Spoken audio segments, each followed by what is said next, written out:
how'd the car feel in qualifying? Car better than driver, just like most Saturdays. Always got a good car. It's just, I just don't do a good job on Saturdays. Sundays is where I make the money. So it's just frustrating. I can't quite figure out qualifying. I'm asking guys, after the $75,000 fine, does that stick in the back of your head, or do you think it sticks in the back of these guys' heads? Hey, is it worth it to escalate? I think in the heat of the moment, I think money doesn't matter. I think you just care about making a point at that point. So it doesn't stick in the back of my mind. I wouldn't treat post-race confrontations or altercations any different than I would before. On the flip side, with the lack of any fining, with a $0, would it make things escalate more quickly in less severe situations? Yeah, I'm not really sure. I think, I hear NASCAR get a lot of flack about being inconsistent, but you also would say that they have been consistent, and when things are heat of the moment, they typically let things go a little bit. When you've had time to premeditate, I think that they come down a little more severely. But still, it's kind of unprecedented from a number standpoint. Denny, also going back to last week with the option tire, would you like to see them run again, but not require the field to start in the same set? Yeah, I think certainly you could go to a lot of tracks. I like an idea of an option tire everywhere. You have an option intermediate, an option short track, and just we will figure out when to run it, and that typically will lead to more passing throughout the race for sure. Did you discuss it all with your team guys, just what to do if there's a fight? Did you guys use what happened on Sunday as like a teaching moment or any sort of instruction? How No. do you want your guys to handle it? We didn't address it. We're all just watching it through, from afar like everyone else is, but nobody on our team addressed it for sure. Do you think the $75,000 is appropriate for somebody if it's not in the heat of the moment, like you said? I don't know if it's appropriate or not. I'm not really sure. Again, I don't know all the histories of, when we've had physical altercations in the past and what has been the precedent in which they've set in the past. So I can't really speak to whether it's in line or out of line because I just don't know what the precedent is. Denny, it seems like for some drivers the confusion and the frustration is you fine us, but then you promote it. So where do you fall on? Is there a difference between what NASCAR does versus what their social and their website does in promoting it? Yeah, I mean that's been going on for a really long time. I mean, I think that there's certainly been things that they quietly like to root for, but publicly they have to do something different because they don't want it to get out of hand. I don't know how much more it really gets out of hand.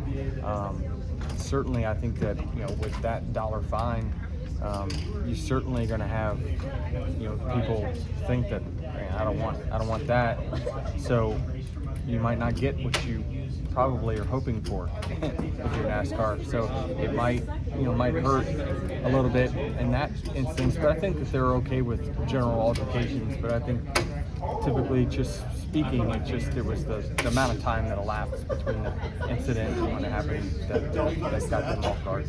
We took a tour of 2311 this week, and I'm just, after finally seeing it from inside out, just curious, is it everything you thought it would be?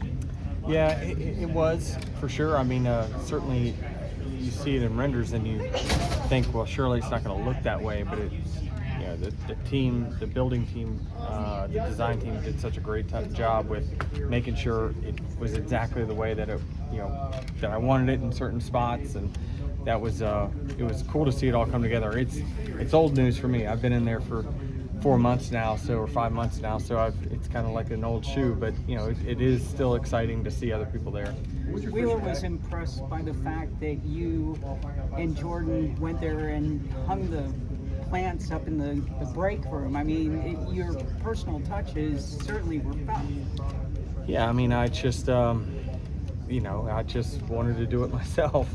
We were trying to get some sort of kind of live feel in the cafe and just couldn't quite figure out what to do. And then me and Jordan found something that was what we wanted, and so we just went and did it ourselves. But it was the off season. I mean, I spent the entire off season there every day for 6 to 8 hours, helping out and doing whatever I could to get this thing finished.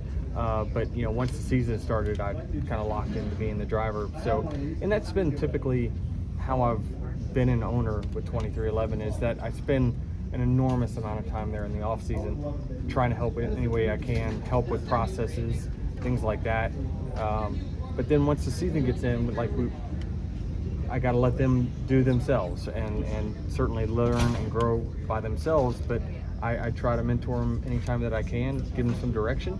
But certainly I am way more hands-on in the off season than I am during the season.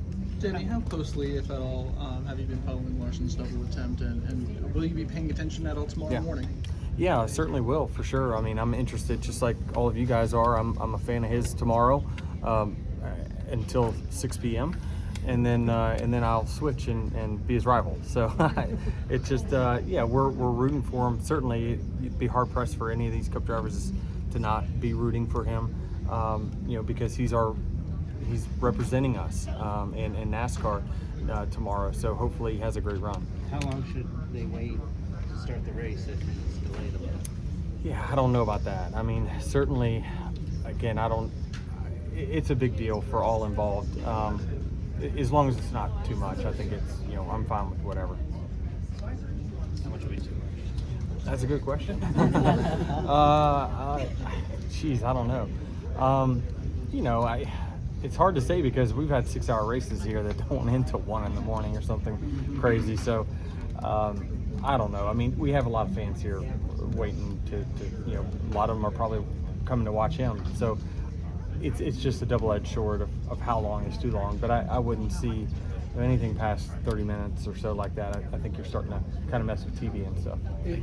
And I better not see you in the headlines saying Denny's anything beyond 30 minutes is egregious. So that's not what I'm saying. I'm just saying I don't know, but it seems like that would be fine. What are your thoughts on Iowa Speedway? Once was a below short track, then completely off the NASCAR schedule altogether, and now it's back and it's got a Cup Series day, and it's kind of a bit resurrected, if you will. Yeah.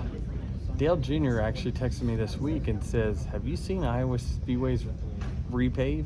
And I said, "I have not. How about you enlighten me?" And it is interesting to say the least. So it's going to have some Pocono grip strip vibes in many of the corners. So generally speaking, though, it's great to be in Iowa. I think the fans are going to come out in big numbers there. It's one that we were wanting on the schedule for a really long time, but certainly it seems like Ben and that team is starting to mix things up and venture to some of these tracks that we probably should have been to a long time ago. It was kind of dormant there. Did you kind of think it was gone? Tracks don't come back like this. Yeah, I didn't put a whole lot of thought into it, but it seems like, there's an opportunity to bring a lot of tracks back. I think Chicagoland, especially with the next gen, is one that absolutely needs to be back on our schedule. Is it going to be? We can talk later. All right.